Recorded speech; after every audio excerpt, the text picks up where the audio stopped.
Please. नमस्ते sir. Are you mister Manish Chaudhary? Motiram. You are Mr. Motiram. Please be seated. Motiram. Motiram ji, आपके पिताजी का क्या नाम है? बरदू जी। क्या करते हैं आपके पिताजी? सर खेती करते हैं। कहाँ से बिलोंग करते हैं आप? गृह जिला कौन सा है? Native place? सर मेरा गृह जिला चित्तौड़गढ़। चित्तौड़गढ़ जी। कितनी खेती है आपके पास? सर लगभग 3 हेक्टेयर। 3 हेक्टेयर है जी। सिंचाई का साधन है वो? जी सर। क्या साधन है सिंचाई का? सिंचाई का सर कुएं के माध्यम से सिंचाई होती है और पास में नाला है, वहाँ एनीकट बना हुआ है, कभी बारिश के टाइम में उससे भी। ओपन वेल है आपके पास में? जी सर। इलेक्ट्रीफाइड है? जी जी सर। अच्छा, एकड़ और हेक्टेयर में क्या फर्क होता है? बीघा, एकड़ और हेक्टेयर में क्या अंतर है? सर बीघा होता है वो एक छोटी इकाई है, वो 20 बिस्वा मिलके 1 बीघा बनता है। हाँ। और हेक्टेयर में लगभग सर 6 बीघा होता है और एकड़ लगभग 2.5 बीघे से मिलके बनता है। अच्छा अच्छा, तो सबसे छोटा मेजर हुआ बीघा, उसके बाद दूसरा एकड़ हुआ और तीसरा सबसे बड़ा हेक्टेयर हुआ। सर सबसे छोटा बिस्वा हुआ है। बिस्वा होता है? जी। 1 बीघा में कितना बिस्वा होता है? सर 1 बीघे में 20 बिस्वा होता है। अच्छा अच्छा। अभी आपके पास में कोई, you are MA in history? जी। आपने एमए कहाँ से किया है? सर मैंने राजस्थान विश्वविद्यालय से स्वयं पाठी के रूप में किया है। स्वयं पाठी रहे हो? जी। अच्छा, कौन से साल में किया एमए हिस्ट्री में? सर 2016 में किया है। 2016। उसके बाद में आप क्या कर रहे हैं 2-3 साल से? सर मैं अभी तैयारी कर रहा था और उसके बाद जब मुझे टाइम मिलता है बीच में तो घर वालों का खेती के काम में हाथ बटाता हूँ। पशु हैं आपके पास? जी जी सर। कितने पशु हैं? हमारे पास 8 भैंस हैं। 8 भैंस हैं? जी। गाय भी हैं? गाय नहीं है सर। केवल भैंस रखते हो? जी। तो भैंस की क्या, दूध की क्या रेट मिल जाती है आपको? अभी क्या रेट है? सर वो फेट के हिसाब से मिलती है। फेट के हिसाब से लेते हैं? लगभग 40 रुपये 42 रुपये ये लीटर? 40 रुपये प्रति लीटर? जी जी सर। तो आपके एक टाइम का डेली कितना लीटर दूध बेच देते हो आप, सप्लाई कर देते हो? सर लगभग 25 लीटर दूध डेली जाता है। डेली चला जाता है? जी। अच्छा, वेरी गुड वेरी गुड। अच्छा, आपकी हॉबीज में आपने लिखा है कि न्यू एक्सपेरिमेंट इन एग्रीकल्चर। जी सर। एग्रीकल्चर में, कृषि में नए प्रयोग, नए अनुसंधान, नए प्रयोग कैसे करते हो आप? क्या चाहते हो एग्रीकल्चर में? सर एग्रीकल्चर के अंदर जो यंत्रीकरण है उसमें सर मैं टेक्निकल लाइन से रहा हूँ। मैंने ITI किया है फीटर ट्रेड में और 10 साल एक कंपनी में काम किया है। तो उस नॉलेज का उपयोग करते हुए मैं यंत्रीकरण में नए नए एक्सपेरिमेंट करता हूँ। हाँ। सर मैंने वहाँ जॉब के दौरान एक पोकायो के सिस्टम सीखा है। उसके तहत जो थ्रेशर होता है उसमें कई बार दुर्घटना हो जाती है, हाथ कटने की संभावनाएं रहती है। तो वहाँ पे मैंने एक सेंसर लगा के ऐसा सिस्टम बनाया, जैसे ही व्यक्ति का हाथ आगे जाता है तो मशीन ऑटोमेटिक बंद हो जाती है। हाँ, वेरी गुड। एक कुएं में मोटर निकालने के लिए 3 पाइप लगा के एक सिस्टम बनाया है मैंने। उसमें एक व्यक्ति आराम से कुएं से मोटर बाहर निकाल लेता है। हाँ। ये फीटर का जो ट्रेड आपने किया? जी सर। ITI किया? जी। कहाँ से किया है? सर मैंने गवर्नमेंट ITI कपासन से किया है। अच्छा, कौन से साल में? 2005 में। अच्छा, 2005 में कर लिया था? जी सर। तो आपकी स्कूलिंग कहाँ से हुई है? स्कूलिंग सर मेरी राजकीय उच्च माध्यमिक विद्यालय गोसुंडा से हुई है। Schooling up to 12th standard? जी सर। 11वीं-12वीं तक वहीं पढ़े? जी सर। और BA कहाँ से किया फिर? BA सर मैंने राजस्थान विश्वविद्यालय से स्वयं पाठी के रूप में किया है, जॉब के साथ ही। अच्छा, जॉब के साथ ही किया? जी। तो आप पहले प्राइवेट कंपनी में थे क्या? जी सर। कौन सी कंपनी में रहे हो? सर बॉश लिमिटेड में काम किया मैंने 2005 से 2015 तक। अच्छा, 2005 से 2015 तक? जी सर। बहुत अच्छा। ये जो दुर्घटना थ्रेशर की हो जाती है किसान के साथ में, इसमें कोई दुर्घटना बीमा बीमा भी मिलता है क्या किसान को? सर उसके लिए एक राजस्थान सरकार की योजना है, राजीव गांधी कृषक साथी योजना। उसके तहत कृषि का काम करते हुए अगर व्यक्ति की मृत्यु हो जाती है तो उसे 1 लाख रुपए का बीमा दिया जाता है। हाँ, हमने तो सुना कि ऐसे किसान की कोई दुर्घटना में मौत हो जाती है तो उसको 10 लाख तक का बीमा दिया जाता है। एम आई करेक्ट? सर अभी मैं याद नहीं कर पा रहा हूँ। नहीं, प्रीमियम लेते हैं, जैसे प्रधानमंत्री दुर्घटना बीमा में तो बैंक भी लेते हैं, प्रीमियम लेते हैं। और ये सहकारिता विभाग जो है, कोऑपरेटिव डिपार्टमेंट चुना हमने। जी सर। सहकारिता विभाग की प्रीमियम लेता है। जब आप लोन वगैरह लेते हैं, खेती पे किसान लोन लेता है तो प्रीमियम लेते हैं 10 लाख तक का। सर बीमा होता है, इसकी मुझे जानकारी है, लेकिन काम करते हुए डेथ होती है वो उसको रिकवर करता है या रिकवर किसको करता है सर, ये मैं अभी याद नहीं कर पा रहा हूँ, सॉरी। दुर्घटना बीमा का किसी को पैसा मिलता है किसानों को? आपके जिले में कभी मिला, आपने सुना? जी सर, राजीव गांधी कृषक साथी योजना है, उसके तहत मिला है 2 व्यक्तियों को मेरे गाँव में। अच्छा, 2 व्यक्तियों को मिला? जी। अच्छा, वेरी गुड। सर IGMP जानते हैं? सॉरी सर, नहीं जानते हैं। आपके मुख्यमंत्री ने कोई घोषणा की है अभी महिलाओं को लेकर? जी सर। क्या घोषणा की? इंदिरा गांधी मातृत्व योजना लागू की है सर। पोषण योजना। पोषण योजना। तो आप अभी नहीं जानते हो? आप तो जानते हो। इसमें क्या कहा गया सर? इसमें जब लेडीज का दूसरा पहले के लिए सर पहले से ही योजना चलती है, राजश्री योजना। उसका नाम बता दीजिए। राजश्री योजना चल रही है सर पहले से। उसमें 50,000 रुपये, यदि बच्ची जन्म लेती है तो उसे 50,000 रुपये दिए जाते हैं 6 किस्तों में। प्रधानमंत्री योजना भी कोई इस पर है? जी सर। वंदना योजना जानते हैं? जी। मातृ वंदना योजना? जी जी सर। अच्छा, एनीवे, और आपसे कुछ दूसरे एरिया का, आपने एमए किया है हिस्ट्री से? जी सर। किस एरिया में एमए किया है आपने हिस्ट्री में? सर मॉडर्न इंडिया में किया है। मॉडर्न इंडिया में? जी। आधुनिक भारत? जी सर। 1757 को हम क्यों सुनते हैं? 1757 में ऐसा क्या हुआ था भारत? सर 1757 में प्लासी का युद्ध हुआ था। तो आपका आधुनिक भारत कहाँ शुरू होता है? एनीवे, आधुनिक भारत को कोई किताब पढ़ रखी है? सर बिपिन चंद्रा की किताब पढ़ी है। कौन सी किताब पढ़ रखी है? आधुनिक भारत का इतिहास। अकेले लिखा है, कुछ और लोगों ने लिखा है? तो सर उनकी ओरिएंट ब्लैक स्वान की किताब जो आती है उनमें उनका ही नाम। किताब पढ़ी है आपने? इसके अलावा नहीं पढ़ी है सर। अच्छा, बिपिन चंद्र की क्या आलोचना है? किताब वो लिखते हैं, उसमें क्या करते हैं आधुनिक भारत में? सॉरी सर, मैं याद नहीं कर पा रहा। अच्छा, मॉडर्न इंडिया को कैसे देखते हैं सर? ये पूछ रहे हैं मॉडर्न इंडिया को कैसे देखते हैं? आधुनिक भारत कब से शुरू हुआ? इंदिरा जी के टाइम से हुआ? उससे पहले पंडित जवाहरलाल जी के टाइम से शुरू हुआ? कब से शुरू हुआ है? और आज मॉडर्न इंडिया जो आधुनिक भारत है उसका आपके दिमाग में क्या इंप्रेशन है मॉडर्न इंडिया का? भाई आधुनिक भारत क्यों कहेंगे इसको?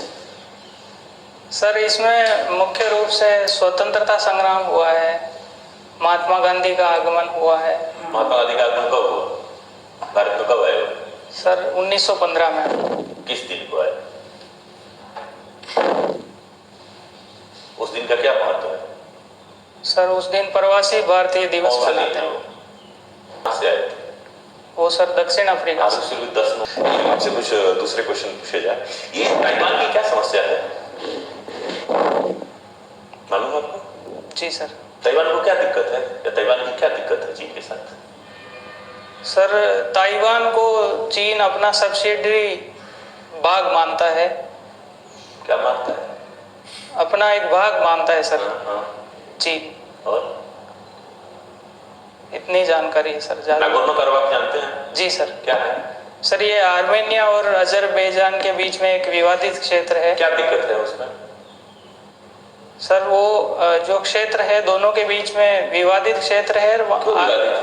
आर्मेनियाई जो लोग हैं वहाँ पे सर बहुमत है। किसका बहुमत है मैं जानना चाहता हूँ।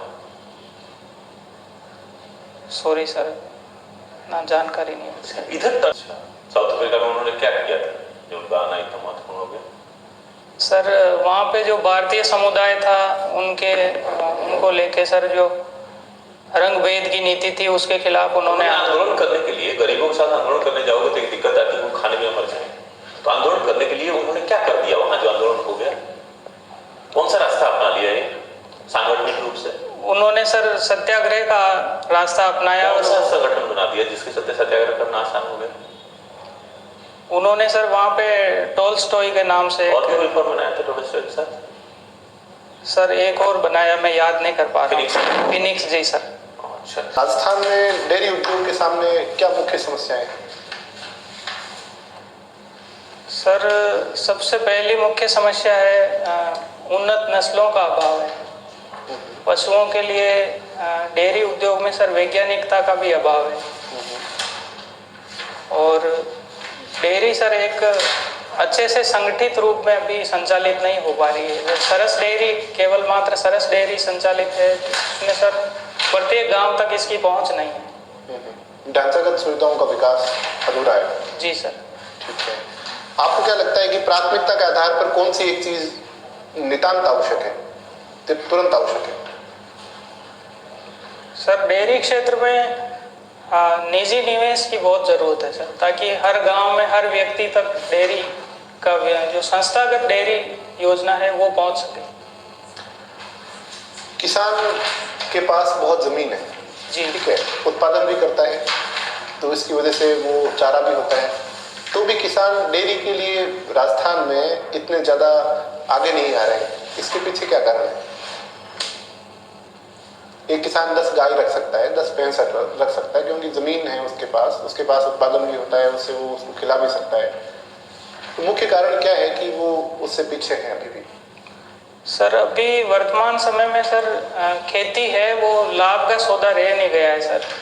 तो जो नई पीढ़ी है वो कहीं न कहीं दूसरे क्षेत्र में रोजगार को प्राथमिकता देना चाहती है। इस वजह से सर खेती से थोड़ा सा मन मुटाव हो रहा है लोगों का। इस वजह से पशुपालन के प्रति लोग काम भी करना नहीं चाहते हैं। जो नई पीढ़ी है सर वो अन्य कार्यों में या अन्य रोजगार को प्राथमिकता देती है। जैसे कि उदाहरण के तौर पर? जैसे कि सर हमारे गांव में जो पीछे की पीढ़ी है अभी जो 20 से 25 साल तक की उम्र के लोग हैं वो सारे हिंदुस्तान जिंक में और आसपास की कंपनियों में, मार्बल इंडस्ट्री में वहाँ जाना पसंद करते हैं, खेती करना पसंद नहीं करते हैं, पशुपालन में भी कम इंटरेस्टेड रहते हैं सर। ठीक है, आपने MA हिस्ट्री से किया है और प्राइवेट किया है? जी सर। जॉब में थे इस वजह से किया है? जी सर। लेकिन 15 में आपने जॉब छोड़ दिया था, फिर आपने रेगुलर क्यों नहीं किया? सर 15 में मैंने जॉब छोड़ा, उसी टाइम मैंने फॉर्म भरा था इसका MA हिस्ट्री से। अच्छा, एक ये बताइए कि ये वर्ड होता है व्यापार असंतुलन। जी सर। इसका क्या मतलब है और भारत का किन किन देशों के साथ व्यापार असंतुलन चल रहा है?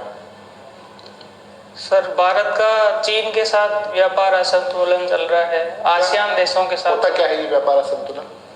जब निर्यात कम होते हैं और आयात अधिक होते हैं तो व्यापार असंतुलन की स्थिति बनती है। अच्छा, और इसे मतलब अच्छा माना जाता है अर्थव्यवस्था के लिए, उस देश के लिए, या सर ये अर्थव्यवस्था के लिए अच्छा नहीं माना जाता है। व्यापार संतुलित होना चाहिए। तो भारत को क्या करना चाहिए कि व्यापार संतुलन की स्थिति में आए? सर भारत को अपने यहाँ पे घरेलू उत्पादन को बढ़ाना चाहिए और निर्यातकों को विशेष सुविधाएं दी जानी चाहिए ताकि भारत का निर्यात बढ़ सके। राजस्थान में अभी किन किन के चुनाव हुए थे? रिसेंटली कोई चुनाव हुए? जी सर, अभी चुनाव चल रहे हैं, पंचायत समिति, जिला परिषद। अभी वो तो फार्म भरे जाने हैं। अभी किन के चुनाव हुए? सर नगर निगम के चुनाव हुए। अच्छा, कितने नगर निगम हैं? सर टोटल 10 नगर निगम है, अभी 6 नगर निगम के चुनाव हुए। अच्छा, तो जयपुर और जोधपुर में 2-2 नगर निगम हैं? जी। सही बोल रहा हूँ? जी सर। आप क्या मानते हैं कि प्रशासनिक दृष्टि से एक ही जिले में 2 नगर निगम उचित रहते हैं या उसमें कुछ समस्याएं पैदा होती हैं? सर, नगर निगम का निर्धारण जनसंख्या के आधार पर किया गया है, तो मैं सर इसको उचित मानता हूं कि उस एरिया विशेष का सर समुचित रूप से विकास हो पाता है और सरकार उस पर ध्यान दे पाती है। ठीक है सर, ठीक है। सर से मैं ही शुरू कर देता हूँ। आपका जो एंट्री रही वो काफी कमजोर रही। बहुत बढ़िया। जो आप घुस अंदर आए तो उसमें आप कमजोर सा दिखे। आपकी ताकत क्या है कि आप गांव से जुड़े हुए व्यक्ति हो और आप वहां जहाँ कर रहे हो वो अच्छा है, तो कहीं भी अच्छा करना अच्छी बात है। आपके अंतरराष्ट्रीय पढ़ने का मौका नहीं है, एक दिन दे दो और 10 से 15 विषय पकड़ लो कि उस पर आंसर दे पाओ, बाकी नहीं आने छोड़ो। लेकिन एकदम नील नहीं होना चाहिए, बिल्कुल नील नहीं होना चाहिए। 10-15 विषय है, उसके बारे में जानकारी हासिल कर लो जो अभी पेपर में आ रहा है। अगर उसमें से आ गया आंसर दे दो, नहीं आया तो छोड़ दो। एकदम पूरी तरह नील हो जाएगा तो गड़बड़ हो जाएगा। Got it? ठीक है। तो अंतरराष्ट्रीय भागिए मत, बहुत भागदौड़ मत करिएगा। बस 10-15 जो मिल जा रहा है, ज्वलंत जो विषय है उसको पकड़ लीजिए ताकि उसमें से कुछ आंसर किया जा सके और घटनाओं के साथ मौलिक बात जान लीजिए कि मौलिक रूप से कहां गड़बड़ी है। ईसाई बहुमत है और अगर मुस्लिम कंट्री में हो गए तो जाके दिक्कत आएगी। कश्मीर में भी दिक्कत है, मुस्लिम बहुमत है और किसके साथ हैं आप? भारत के साथ हैं। तो इस एरिया में मुसलमान के नाम पर लोग भड़का सकते हैं आप। तो जो सोशल और रीजनल जो प्रॉब्लम है वो कहीं ना कहीं रिलीजन इसलिए काम कर जाता है कि बाहरी शक्तियों को काम करने का मौका मिल जाता है। इसलिए कश्मीर में इस्लाम का तो कोई दिक्कत है, नमाज पढ़ने की रोक है जी। कश्मीर में नमाज पढ़ने की रोक है? कश्मीर में नमाज पढ़ने की रोक है क्या? नहीं है सर। हज जाने की रोक है क्या? नहीं। तो इस्लाम को कहां दिक्कत है? इसलिए भड़काने की दिक्कत है। तीसरी बात काफी डिस्टर्ब हुई है। आप गांव से जुड़े हुए हो, कितनी अच्छी बात है। आपने बहुत सारे अच्छे बातें बताई जो मुझे जानकारी नहीं थी। सर ये बिल्कुल आने के समय थोड़ा कॉन्फिडेंट हो जाइए। सर इन्होंने डिग्री और पीजी स्वयं पाठ्यक्रम, बिल्कुल बिल्कुल, ये बहुत बड़ा अचीवमेंट, बहुत बड़ा है। इसलिए मैं कह रहा हूँ कमजोर होने की कोई बात नहीं है। कहीं एरिया में बहुत अच्छे हो, एक एरिया कहाँ कमजोर? सर मैंने आरएस बनने के लिए जॉब छोड़ा है, इसके लिए सर काफी मेहनत कर रहा हूँ मैं।